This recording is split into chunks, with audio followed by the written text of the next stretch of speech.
everybody able to hear me? Perfect. My name is Dr. Ryan Scalsky. I'm here from the University of Maryland School of Medicine.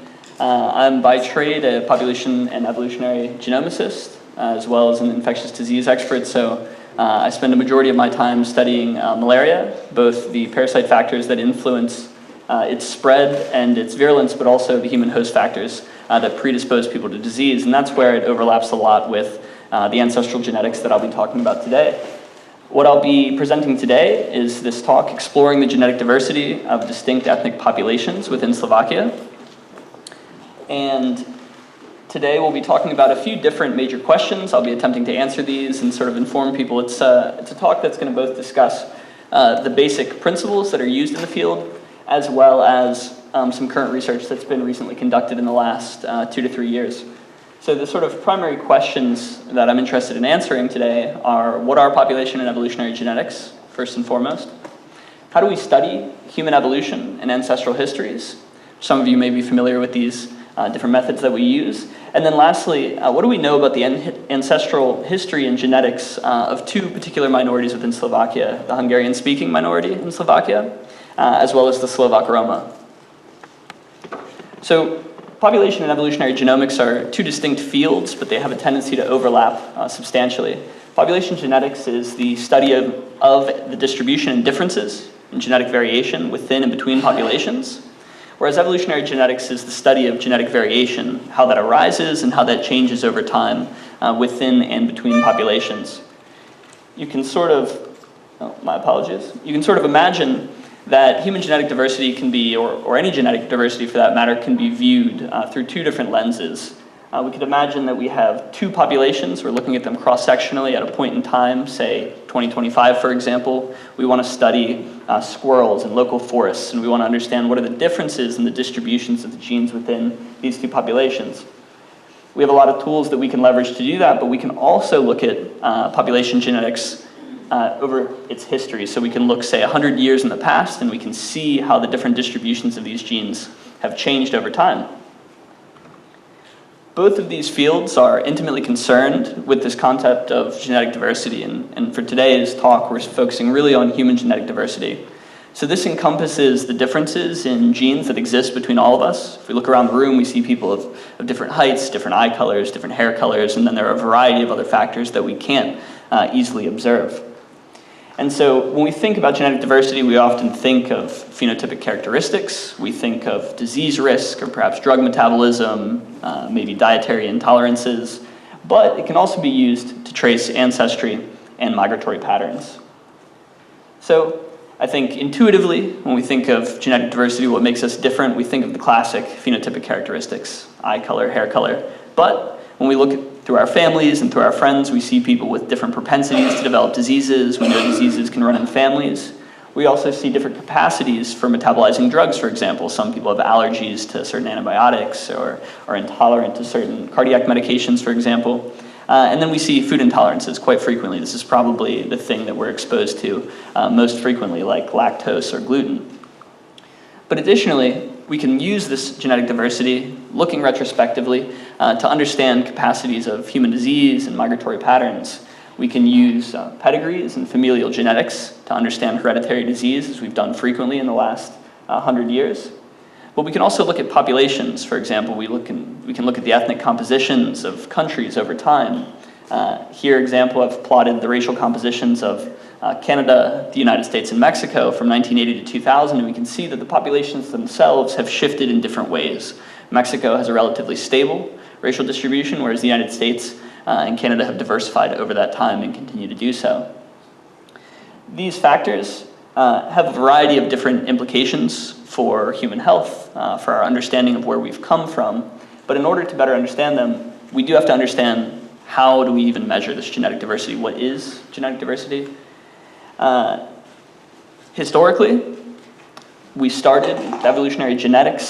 Some of the earliest studies were done by the famous Charles Darwin on his voyages with the HMS Beagle in 1845, where he famously described the Galapagos finches.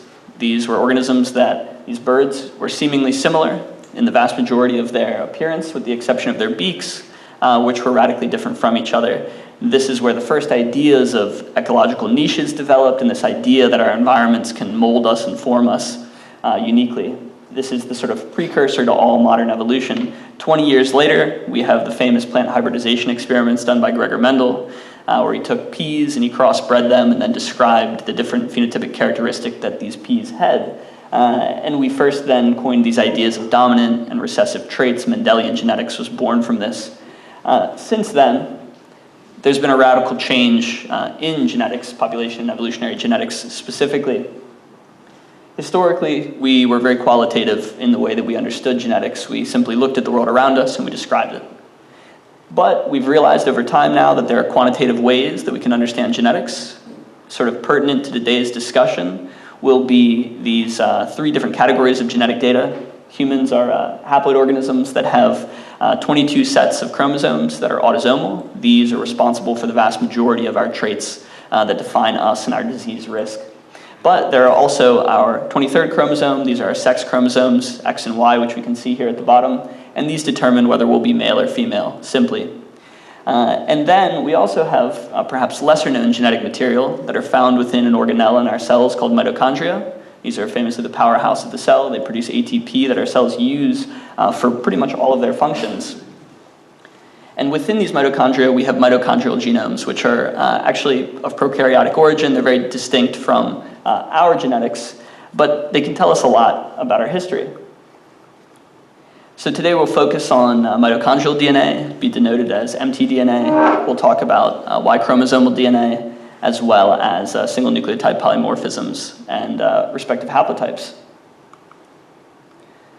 Mitochondrial DNA is what's found within those organelles in our cells and mitochondria. It's inherited in a maternal fashion, so all of our mitochondrial DNA we receive from our mothers, passed down to all of our children, and undergo no recombination. And what that means is that there's no mixing of genetic material from our mothers and fathers, and so this serves as a really ideal way to understand the maternal lineages that we all come from. So assuming that every family has a daughter, there will be an unobstructed maternal lineage that we can trace back, which is only subject to random mutation. So rather than the mixing of our autosomal DNA, which when we have children, there's recombination that occurs and our children are a byproduct of that mixing, this does not occur in mitochondrial DNA. And so it serves as an almost perfect system to understand maternal lineages. We can also use it not only to understand human migration and population structure, we can also understand mitochondrial disease, which, though they are rare, do exist in our population. Y chromosomes, on the other hand, are inherited in a paternal fashion. So every father passes a Y chromosome down to his sons. His daughters don't receive those. Instead, he passes an X chromosome to them. About 95% of the Y chromosome does not undergo recombination. And so again, we don't see a mixing of information from our mothers and fathers. And so it acts comparably to mitochondrial DNA as an almost perfect system for understanding paternal lineages through our fathers. Lastly, and slightly more complicated, we have single nucleotide polymorphisms and their respective haplotypes. So our DNA consists of one of 4 letters, A, T, G, or C. These are nucleotides, and these are in long strings of billions in length. And when a single one of those changes through mutation, we call it a polymorphism. And so single nucleotide polymorphisms are simply single changes in these genetics. A haplotype then is a set of co-inherited genetic variants. And so if we look at our 3 sequences here, we can see highlighted in yellow that we have a few variable positions. If we took just those variable positions and summarized them and the changes within them, we could describe those as haplotypes, assuming they were co-inherited. If we then look and group those haplotypes based on their similarities, we would have haplogroups. And so that's going to be particularly pertinent to the way that we describe the ancestral histories of our populations today. This is a bit verbose, but you'll see a lot of these names thrown around. There's a naming convention that we use for haplogroups. Both Y chromosomal and mtDNA or mitochondrial DNA haplogroups are defined by these alternating alphanumeric codes. And so we could imagine we have an initial set of mutations in an ancestral population, and when a new mutation arises, it splits off into a new group.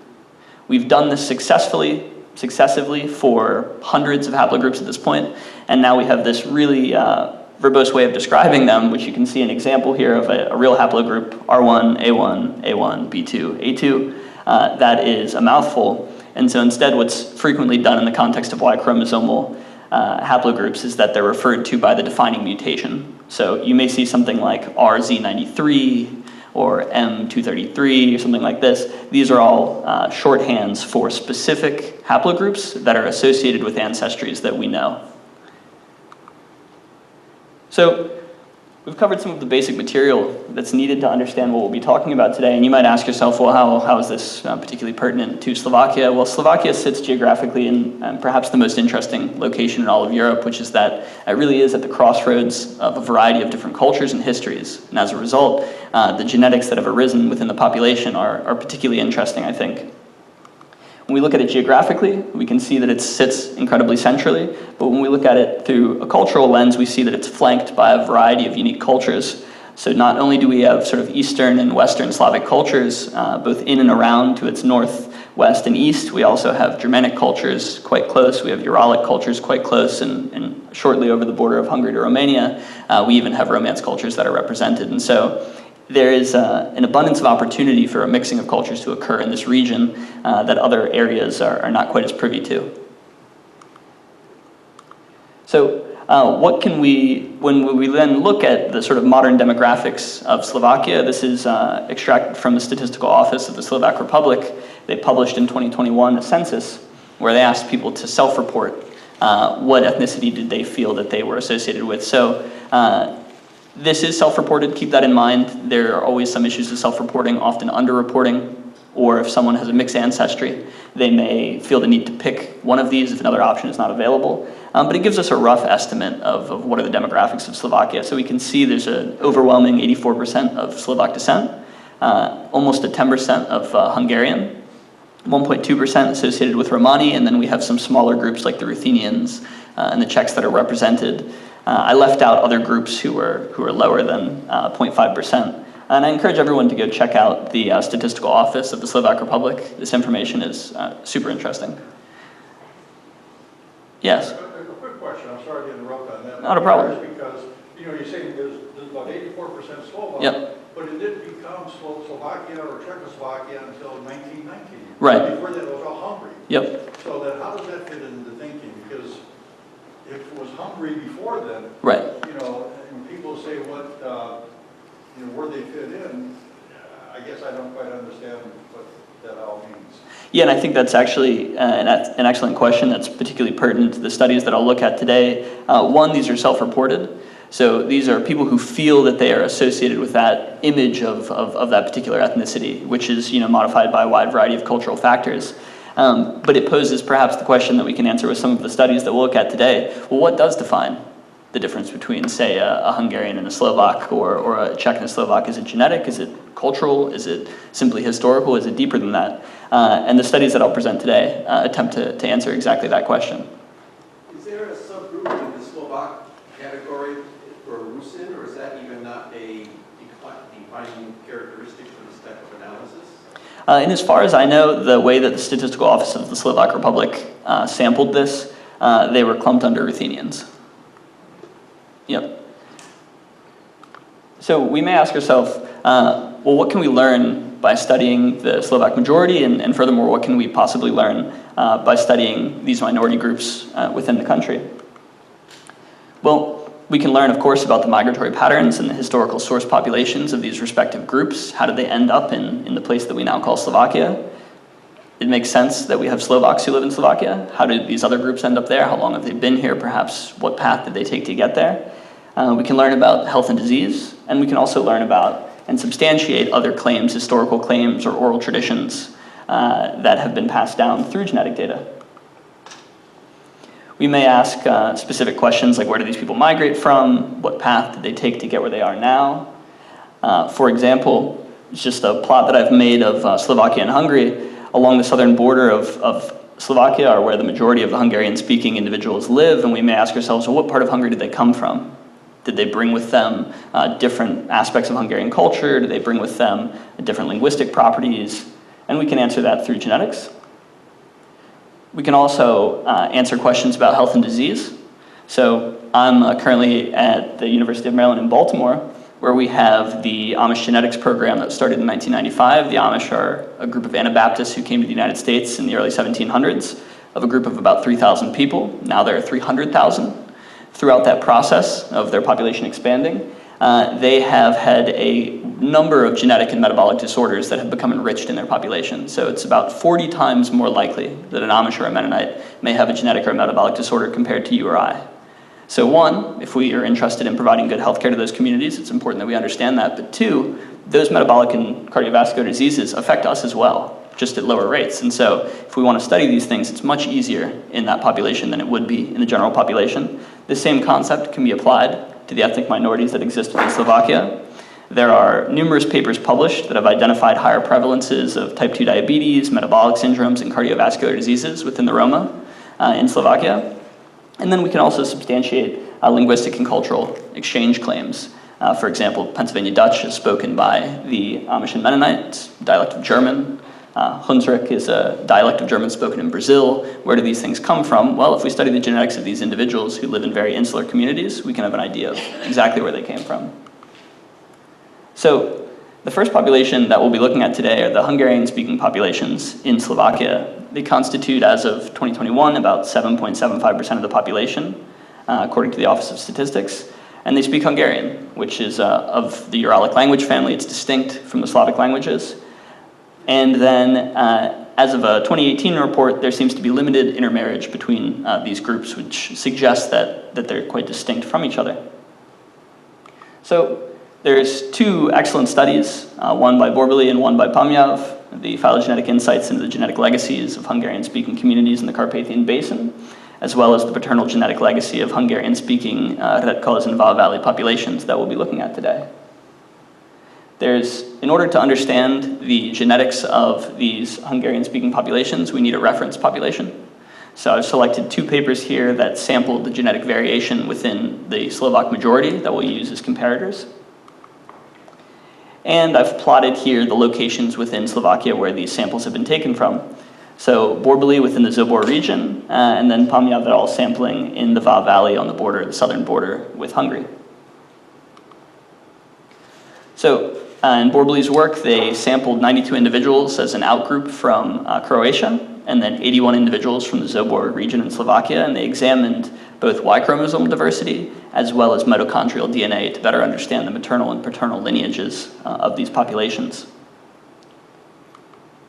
In Pamjav's work, they studied 48 individuals from the Vaal Valley and 106 individuals from Redkoz in northeastern Hungary. And again, these are all Hungarian-speaking populations. And here they examined the Y chromosomal diversity, and they compared it to previously studied works.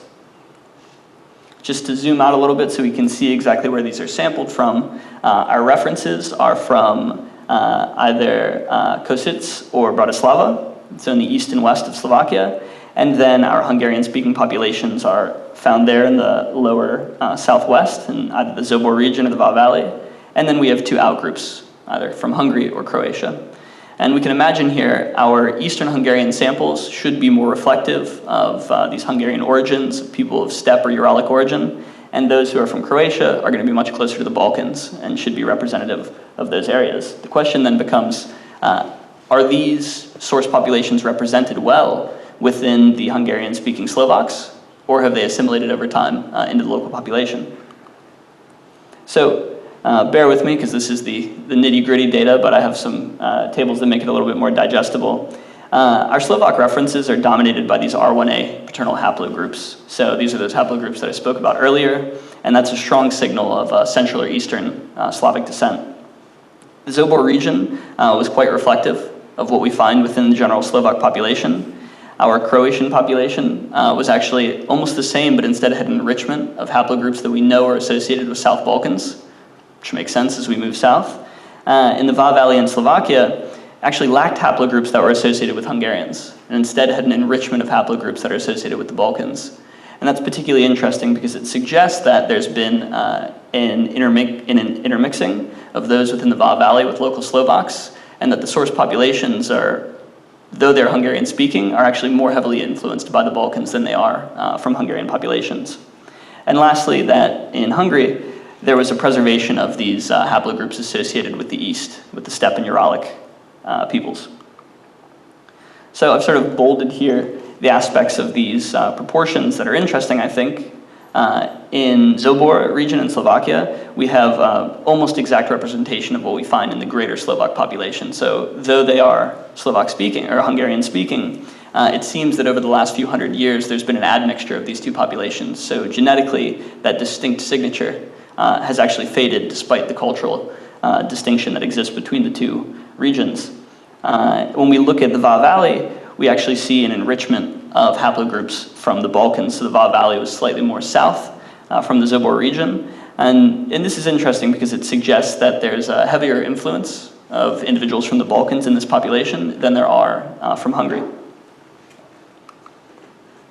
This is right here is an MDS plot. This basically just tries to describe the genetic relatedness between these different populations. And what's interesting is that we see that the Zobor region groups very closely with Poland and has this strong Slavic signature, whereas the Croatian samples and the Va Valley samples actually clump quite closely together and suggest that they're more similar to Balkan lineages than they are to Eastern European and Slavic lineages. So in conclusion, the majority of the paternal lineages are of this Eastern European descent. So there's actually not a significant difference between almost any of these populations, with the exception of the Hungarians who are sampled from the east of Hungary. What differentiates these populations are these minority lineages. So we can see over time there's been an admixture of these populations. They've intermingled with each other, they've had children together, and only the minority lineages that are still represented differentiate them from each other. So rather than seeing, say, a striking difference in lineages that they've maintained their separation for the last few hundred years, we actually see that that might not be the case. So Hungarian speakers in Slovakia seem to have intermingled historically, reducing any of these distinct ancestral signatures, though not entirely eliminating it.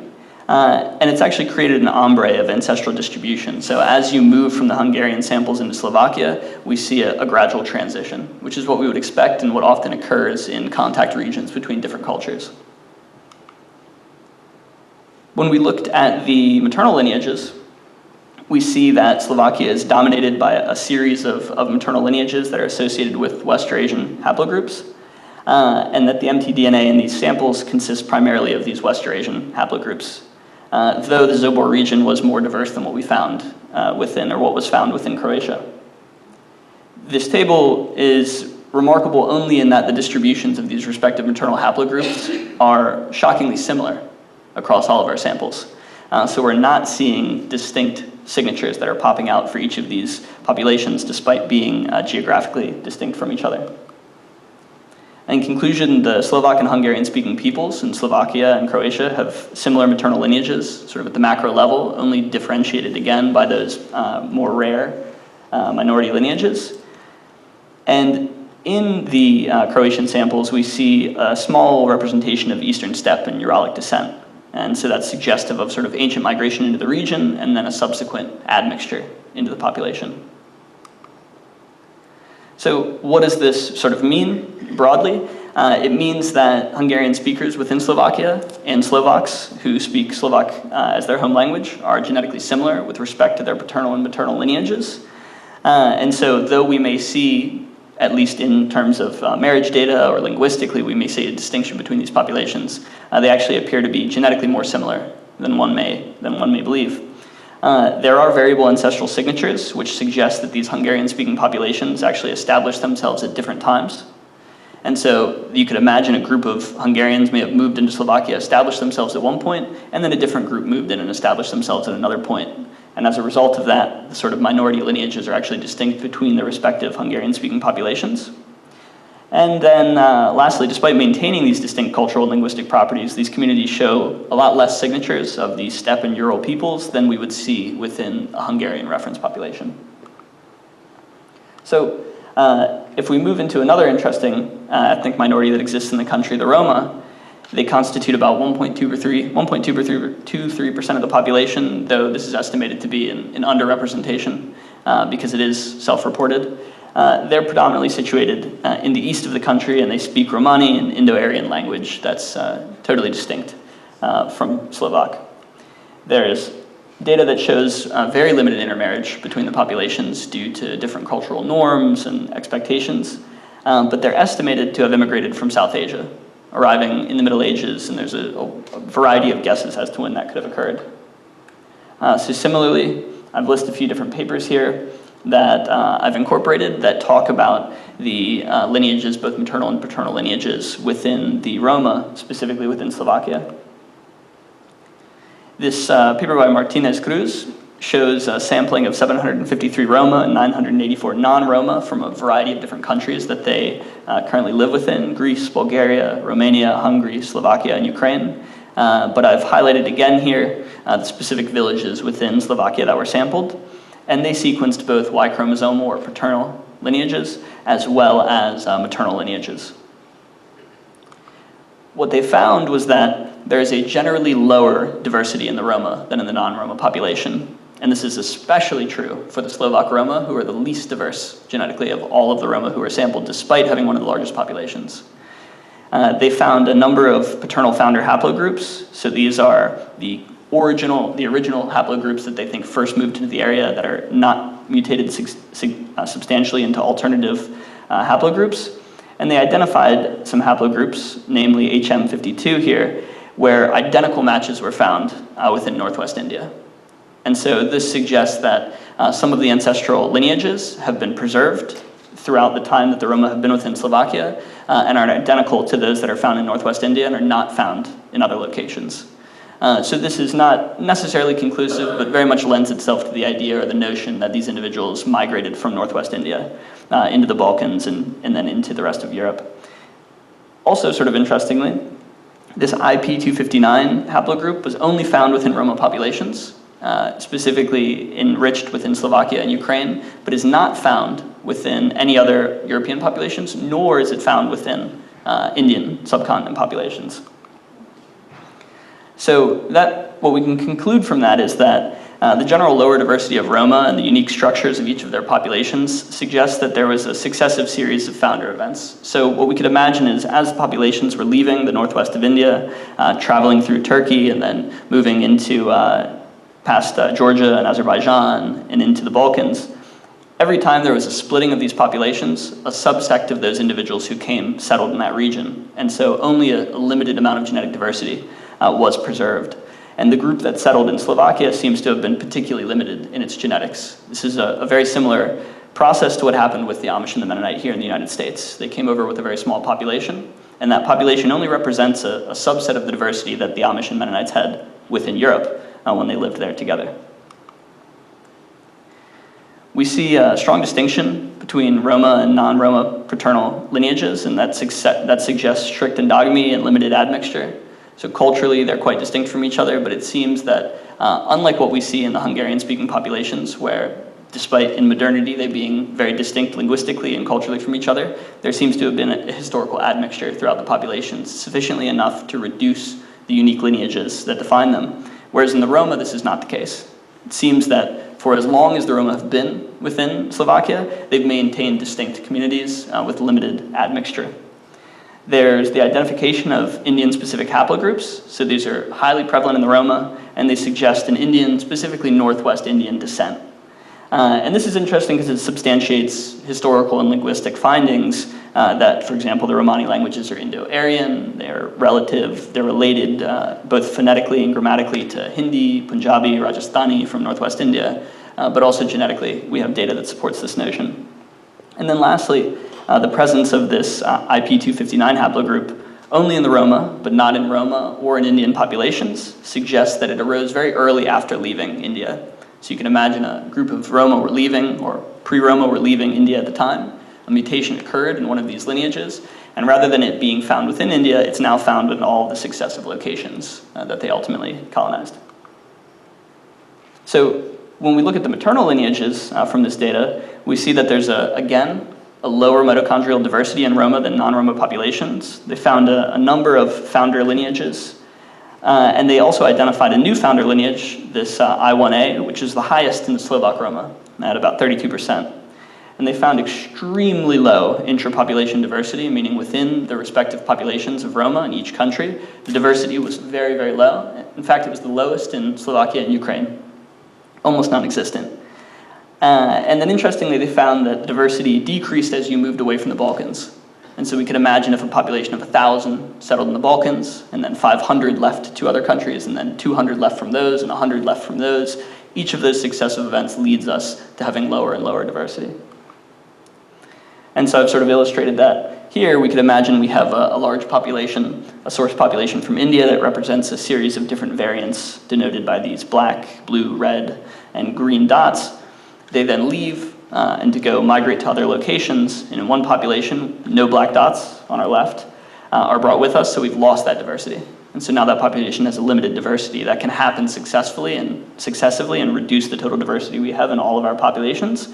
But also it's possible that we have a haplogroup that arises only after leaving the source population and is then propagated through all the successive populations, which is what we think has happened in the case of this new haplogroup.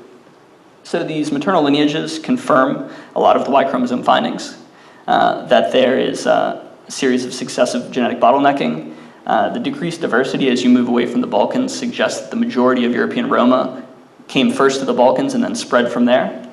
And we also were able to trace these maternal lineages back to northwest India. So there's multiple fronts of evidence now that suggest that their origin is of northwest Indian descent. One of the interesting and sort of unique findings to Slovakia was this extremely low interpopulation diversity. So what we have here in the figure are the mitochondrial DNA diversities and the respective dominant maternal haplogroups. The value that's underneath them, in parentheses, is a bit hard to see, is a measure of the intrapopulation diversity. And what we can see is that in Slovakia, the diversity is, in some instances, 5 times lower than what we see in other Roma populations in other countries in Europe. And that's likely suggestive of the group who settled within Slovakia were very small or very homogeneous initially. And so as they began to expand, there was very little diversity to work with, right? In the context of humans, our generational time, how long it takes us to have children, is so long that it takes many, many hundreds of thousands of years to see diversity naturally arise. So once we've lost that diversity, it's very hard to regain it slowly. Usually it's through migration that we see increases in diversity. And this is the same problem that we have sort of ecologically, say, with tigers, right? If we have 100 tigers left, it's going to take us 10,000 years to naturally develop diversity, again, which we obviously don't have. So in conclusion, despite both the Hungarian-speaking minority and Roma in Slovakia being culturally and linguistically distinct from their Slovak majority, their ancestral histories are actually quite different. The Hungarian-speaking minority is actually genetically similar to and share this sort of Central and Eastern European fingerprint with their neighbors, suggesting a long history of cultural exchange and admixture. Whereas in contrast, the Roma are genetically distinct and exhibit lower paternal and maternal diversity. And through their diversity, we can imagine a migratory pattern that has a series of genetic bottlenecks. And then lastly, that the Roma are most likely of Northwest Indian origin, and that's substantiated both by paternal and maternal lineages.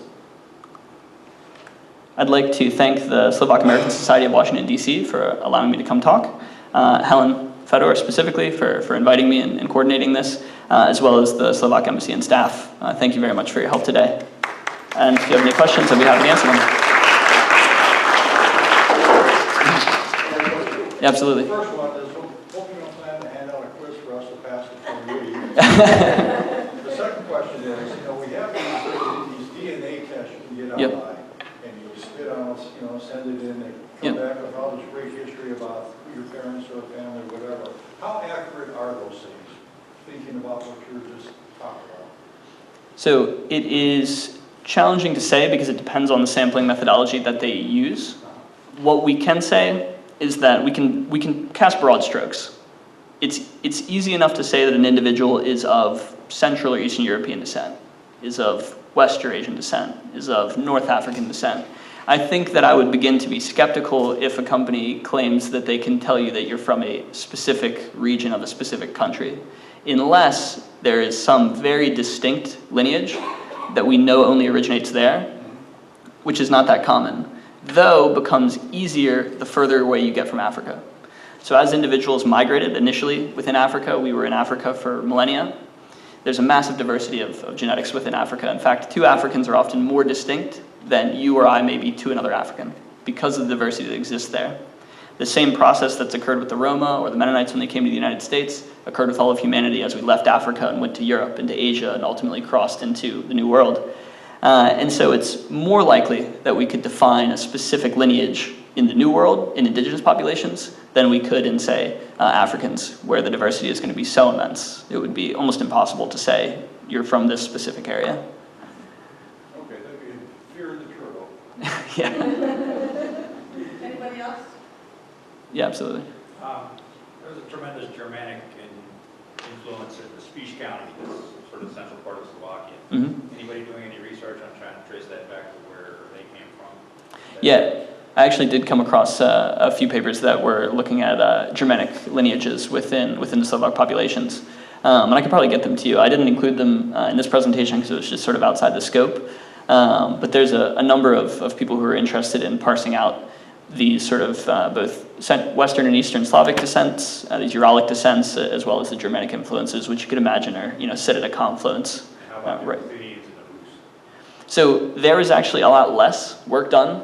I was going to include them actually in this presentation, but it was just a limited matter of time.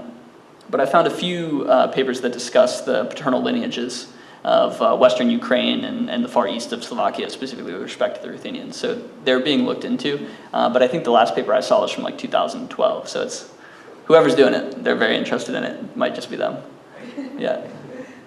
Yes, sir. Are there any markers that show some of the more deep ancestral peoples, the Avars or Mongols? Yeah, absolutely. Let me see if I can find the specifics.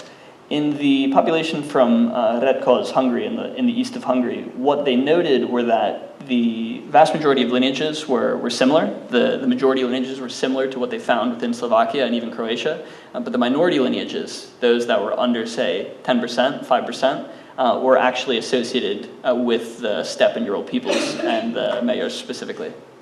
And they hypothesized that they're associated with them. Yes, sir? It's my understanding that the Rusins of southeast Poland, western Ukraine, northeast Slovakia, Mm-hmm. that about approximately 1,500 years back, they have linkage with a small Ruthenian or Rusin Mhm. population in northern Serbia. Has there been any research into what kind of diversity has developed between those two groups, or is it more of a common cultural background as opposed to genetic?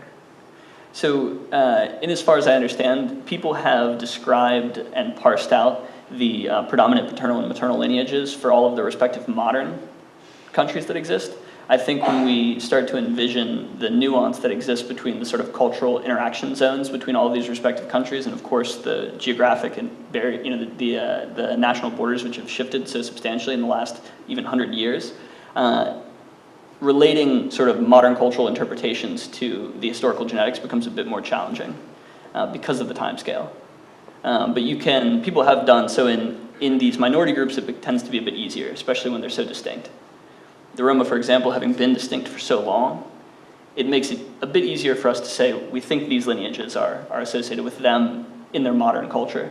Whereas with other groups who have intermingled for hundreds of years, it becomes quite challenging to relate the modern interpretation to its sort of historical genetics, though we do identify markers that are unique to those populations, which we then assume is related to that. Yeah. Just curious, because I tend to look at everything from a cultural perspective as a cultural anthropologist. You said that the largest Roma population was in Slovakia, right? Proportionally. Yeah. And yet you said there was a really small bottleneck and it started with a very small population. Now, I've seen historically larger populations have an easier time staying true to their culture and not intermingling. Is that going to be a factor in this?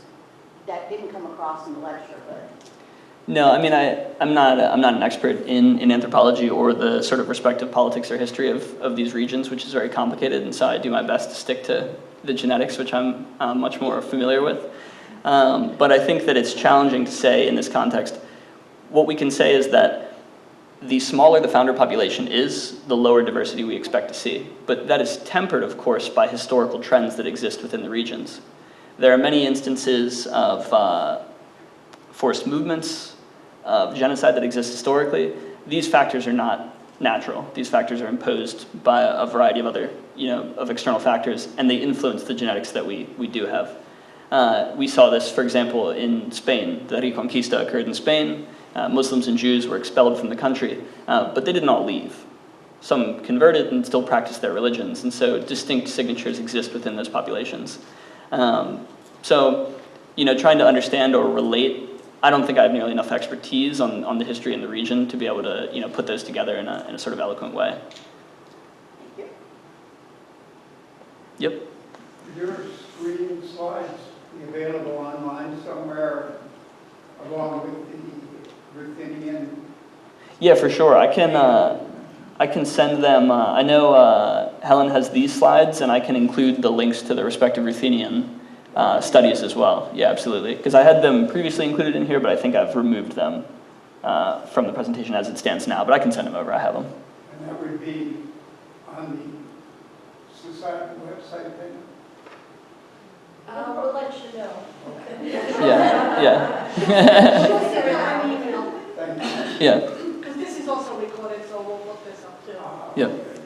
Yeah, and I really encourage everyone, if you want to have an understanding, a really well-written paper. It's very eloquent in its writing, and I think leveraged a lot of these techniques. Not all scientists are as good writers as each other. And this paper that was done looking at the Roma throughout all of Europe by Martinez and Cruz is exceptional. It's really clearly written, it engages a lot of the different techniques that are used, and so it's a great reference if you want to understand the field and then use that to dive into other works. And in the back there. How specific can you get? I'm fascinated with the medical, the fact that you work in a medical school. Yep. How close can you get in terms of predicting disease for Slovaks in particular, with like specific biomarkers and their genetics? Like, can you say, hey, Slovaks are more prone to certain cardiovascular diseases based on your research? I assume that's where this is all headed, like in your research. Yeah, that's certainly where my interests lie. With monogenic diseases that are caused by single genetic changes, we can say definitively. So we currently here in the state of Maryland, when a baby is born, we sample a huge host of, I think, almost 200 diseases at this point. And those are monogenic diseases, so we can say definitively whether they will or will not be caused. And we could, of course, sample that across. With enough money and time, you could sample that across the entire population of Slovakia and say definitively what the risk is. Where it becomes a bit more challenging are with polygenic diseases. So, right, we have monogenic causes of, say, type 1 diabetes, where a single gene changes, the individual will be a type 1 diabetic. Type 2 diabetes, in the vast majority of cases, is polygenic. It's an interaction of a series of different genes as well as lifestyle habits. And currently, some of my collaborators do polygenic risk scoring, where they attempt to do exactly that. So we don't need to know every single causal factor that leads to a disease. We just need to know enough of them to accurately predict it. And so, unfortunately, in certain diseases, or in certain characteristics like height, there are hundreds of genes that contribute to them. And so if we can identify, say, 95% of those causal genes, we could predict accurately these polygenic diseases. But right now, these polygenic risk scores are pretty much in their infancy, though I expect them to be employed substantially in the future. Yeah. Here in the front? I had a friend that had the DNA done, and he found substantial amounts of Neanderthal ancestry. Have you ever looked at that from the Slovak population? And secondly, is the Jewish ethnic group considered a separate group in your studies? Yes. So. Excuse me, Ryan, could you repeat the question so Yeah. everybody can hear? Yeah, absolutely. So the first question was whether I've looked into remnants of Neanderthal DNA within the Slovak population, and the second was whether the Jews within Slovakia are considered a distinct ethnic group. So with regard to the first question, not specifically, but I do know that there is a lot of work that's looked at the assimilation of Neanderthal into respective European populations, and the current sort of perspective is that the Neanderthals weren't simply made extinct, but rather they died out while at the same time bred into the population that we ultimately became, which is also true of the Denisovans from Southeast Asia, another minority hominid that went extinct that we believe we have remnants of DNA. So I haven't looked at it specifically within Slovakia, but as far as I understand, in North and Eastern Europe is where the last remnants of the population existed.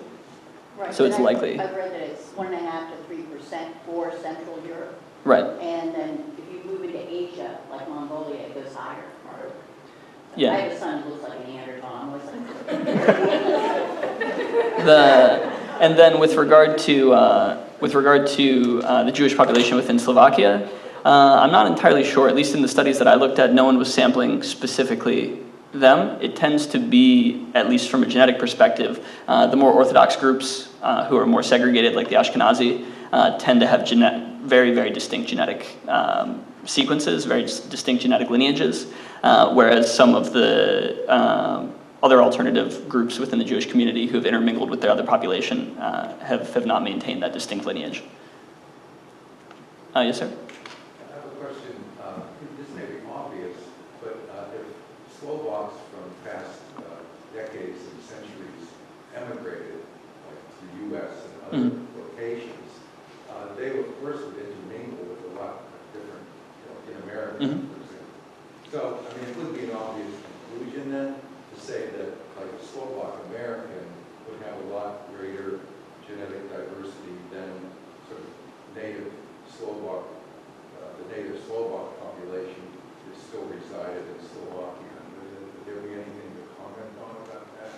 Yeah, so interestingly, diversity sort of reaches this asymptotic point where you reach a point where almost every individual's haplotype is distinct. And so we see that especially in organisms with small generational times, like malaria, for example. It is very hard to find two malaria parasites that are the same. Almost impossible, and that's what makes it so hard to create vaccines for it. And this is also true of people. So though people's generational time is much lower, in some of the populations sampled, like in the Slovak reference population, we have a haplotype diversity of like 0.999, meaning that in 99.9% of the cases, when you take two people, their haplotypes will be distinct from each other. So is it the case that, say, a Slovak American is more diverse than a Slovak native? Not necessarily. They're different in their diversity. And so we sort of have to ask ourselves a new question, which isn't a question of the amount of diversity, but rather the nature of that diversity. Yep. okay, you keep making me think new things. So the Slovakian citizen moves to the U.S. and maybe the next generation marries into somebody who's not Slovakian. Is that a tendency in the culture to allow that broadening of the culture? I mean, I think that's what I think we could say that definitively there exists a difference in preference for admixture because we see that in the Roma. So we have distinct Roma lineages, and we can look anthropologically, we can look culturally, demographically at these interactions. We can look at the rates of marriage between different groups to define this, but at least genetically, there seem to be populations that are very strict, and there seem to be everyone else. Oh yeah, but I mean Right. in the U.S., I mean Slovakia, your neighbors and friends are all Slovak, so your pool is pretty spelled out. But when you move over here, some cultures like the Chinese are very anti-intermingling marriage, and other populations are less. I grew up in New York. We were all immigrants, and there was lots of, but it wasn't the parents and it wasn't the first generation. It was usually the second generation was more open to connecting with other types of folks. Maybe it was a Pole, or maybe it was a Swede or an Italian. I'm guessing that happens here. The level of sort of the limiting of admixture that is required to prevent the signals of their historic origins from becoming diluted is incredibly strict. So someone may make that same claim about the Hungarian-speaking people in Slovakia and Slovak-speaking Slovaks, but genetically, we don't see that. So, right, it suggests that 1.6% of marriages that occurred in Slovakia in 2016 were between a Hungarian and a Slovak. Genetically, we see something very different. So, 2,000 years of contact is a lot of time for there to be a dilution of these signals. That's what I think makes the genetic signatures of the Roma so distinct, is that for hundreds of years, it seems that they've prevented that admixture. Yep. Don't the Roma in their culture tend to have much more arranged marriages, like extended family having input into the choice of spouses? Yeah, I mean, again, I'm not an expert in Roma culture, but some of what was hypothesized in the papers are differences in the structure of marriages and additionally differences in the age of marriage. which is really distinct between Slovaks and the Roma. And so you could imagine these cultural differences make things harder, right? I think we would all probably agree that like it can be very challenging if your partner doesn't speak the language you speak, or doesn't know the holidays that you enjoy, right? That makes things more challenging. So. The Roma stick together too. Yeah, in my understanding, that seems to be the case, and I think the genetic data substantiates that. In Slovakia, and I know Roma, they stick together. Yeah. They don't do culture with us. Yeah, I lived in Spain, and in Spain there's a very much a similar sentiment that they have their own communities. And we see that here with the Amish and the Mennonite as well. I don't know if I've ever met an Amish married to a non-Amish. But the Amish and Mennonite are nicer than the Romans. Well, thank you everybody for coming. Oh, you have one last question? Yes. Yeah. When I was looking at the slide where you talked about the Bach area, Slovaks who had more affinity with the Croatians, how finely can you slice and dice that? Because I was thinking back in like the years 400, the 400s, 500s, 600s, the original homeland of the Croatians has been stated by academics to be what's basically to the northwest of modern-day Slovakia. Interesting. But there was, and then at some point they moved down and settled in the Balkans, where Croatia is today. But there was also a second flow of Croatians when the Turks invaded the Kingdom of Hungary. Slovakia wasn't touched by the Turks. The Turks stopped just south of Slovakia. And a lot of people from the southern part of what was that same country, the Kingdom of Hungary, which was multi-ethnic, they came up and settled down in Slovakia because the Turks weren't there, and that's where you get the Slovak names that ended in each. They came from the south, from the Balkans. So can you genetically distinguish between, say, those two, we'll call them waves, the Croatians living near the Slovaks, because there are affinities between the two languages, and moving down, say, through western Slovakia, maybe a few lingered, and then the ones who came up fleeing the Turks. Mm-hmm.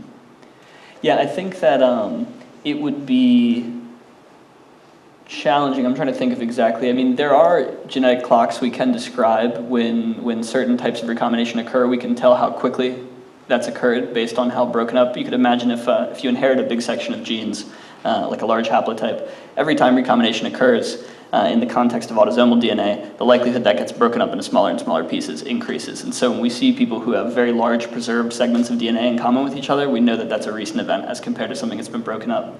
In the context of maternal and paternal lineages, which undergo very little recombination, we could certainly, it seems to be the case that there is a greater influence of Balkan lineages in the southern region, in the Va Valley, than we see in Zobor. What specific event led to that is sort of challenging twofold. One, because we can't exactly put a clock on it due to a lack of recombination, and two, this is a small sample. So we're looking at 46 people. It could be the case that we sampled 46 people who have Balkan lineage in their history, and we missed the other 40 who have absolutely none, which would, of course, modify these proportions. And so I think to get a finer idea of the proportion of influence, we would need to do greater sampling. And they remark that in all of these studies, that a sample size of under 100 is quite limited. Ideally, you'd sample 1,000 in each of these, but of course, that's very cost prohibitive. Any other questions? Well, thank you so much. Thank you very much. I appreciate you.